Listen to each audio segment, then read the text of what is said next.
15 मई 2024 radio news 24 की अंतर्राष्ट्रीय खबरों में आपका स्वागत है।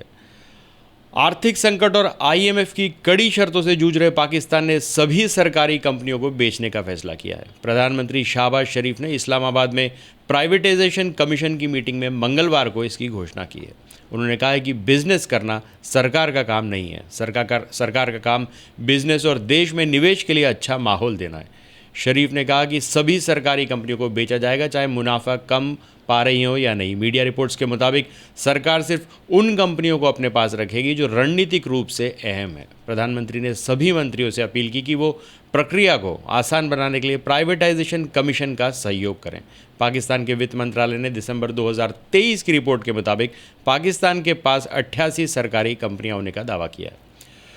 पाकिस्तान के कब्जे वाले कश्मीर में महंगाई और बिजली के दामों के खिलाफ 4 दिन से प्रदर्शन जारी है। प्रधानमंत्री शहबाज शरीफ ने सोमवार को पीओके के लिए करीब 23 अरब पाकिस्तानी रुपए, जो कि 7,018 करोड़ हिंदुस्तानी रुपए के पैकेज की घोषणा की। इसके बावजूद प्रदर्शनकारी पीछे हटने को तैयार नहीं है।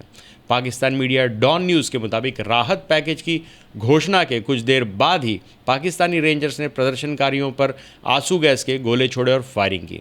इस दौरान 3 लोगों की मौत हो गई, जबकि 6 लोग घायल हुए हैं।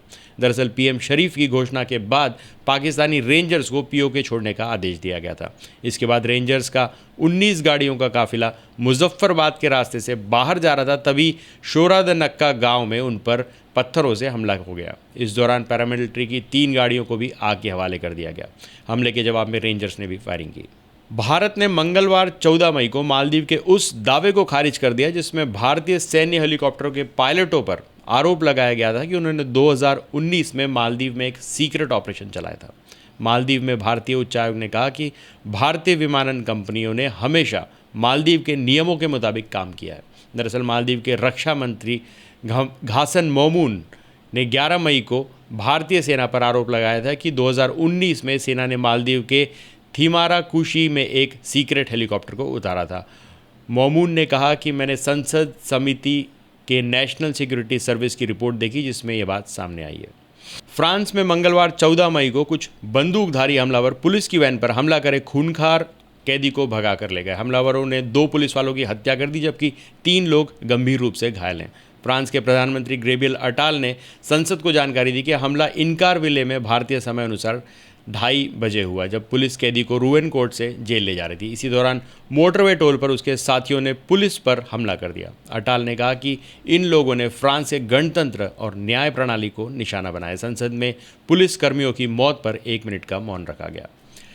इजरायल हमास युद्ध के बीच अमेरिकी सांसद लिंडसे ग्राहम ने कहा है कि इजरायल को हर वह कदम उठाना चाहिए जिससे वह जंग जीत सकता है। अमेरिकी मीडिया एनबीसी न्यूज़ में बातचीत करते हुए ग्राहम ने कहा कि दूसरे विश्व युद्ध में जब पर्ल हमले के बाद अमेरिका ने तबाही देखी, तब हमने जापान के हिरोशिमा नागासाकी पर परमाणु बम गिराए और जंग खत्म कर दी।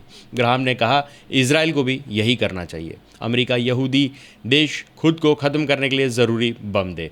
इजरायल किसी भी कीमत पर यह जंग हार नहीं सकता। जापान पर परमाणु हमला करना सही फैसला था। अब इजरायल को अपने अस्तित्व की रक्षा के लिए ऐसे फैसले लेने होंगे।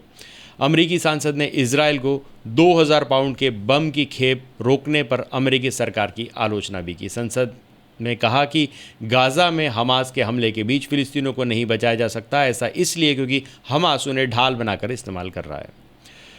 ब्रिटेन के प्रधानमंत्री ऋषि सुनक ने सोमवार को कहा कि देश इस समय सबसे खतरनाक दौर से गुजर रहा है। यूके में आम चुनाव से पहले लंदन में पॉलिसी एक्सचेंज के मंच से जनता को संबोधित करते हुए सुनक ने कहा कि दुनिया इस वक्त परमाणु जंग के बेहद करीब है। ऐसे में विपक्षी नेता दुश्मनों के सामने कमज़ोर साबित होंगे। बीबीसी के मुताबिक सुनक ने कहा कि अगर इस साल प्रधानमंत्री के चुनाव में लेबर पार्टी के नेता सर कीर स्टारमर जीतते हैं तो ब्रिटेन की सुरक्षा को खतरा होगा। दरअसल हाल ही में लंदन में हुए मेयर के चुनाव में सुनक की कंजर्वेटिव पार्टी को हार का सामना करना पड़ा। इसके बाद वे एक बार फिर से जनता के बीच जाकर सपोर्ट मांग रहे हैं। ब्रिटेन में इस साल के अंत में प्रधानमंत्री के लिए चुनाव होने वाले हैं। बांग्लादेश के विदेश मंत्री हसन महमूद ने कहा है कि भारत के बिना उसके देश का विकास संभव नहीं है। भारत के साथ बांग्लादेश 3 तरफ से कई हजार किलोमीटर की सीमा साझा करता है। ऐसे में अच्छे संबंध बनाना हमारे लिए बेहद ज़रूरी है। दरअसल महमूद सोमवार को बांग्लादेश में विपक्ष की तरफ से चलाए गए बाइकॉट इंडिया कैंपेन से जुड़े सवालों का जवाब दे रहे थे। इस दौरान उन्होंने कहा कि बांग्लादेश नेशनल पार्टी BNP की तरफ से चलाए गए इस अभियान का मकसद देश में अस्थिरता पैदा करना है। वे बांग्लादेश की अर्थव्यवस्था को कमज़ोर करना चाहते हैं। तो आज के लिए बस इतना ही। तब तक के लिए हंसते रहें, मुस्कुराते रहें, स्वस्थ रहें, व्यस्त रहें और मस्त रहें। और जी हाँ, चैनल को भी ज़रूर सब्सक्राइब करें। धन्यवाद।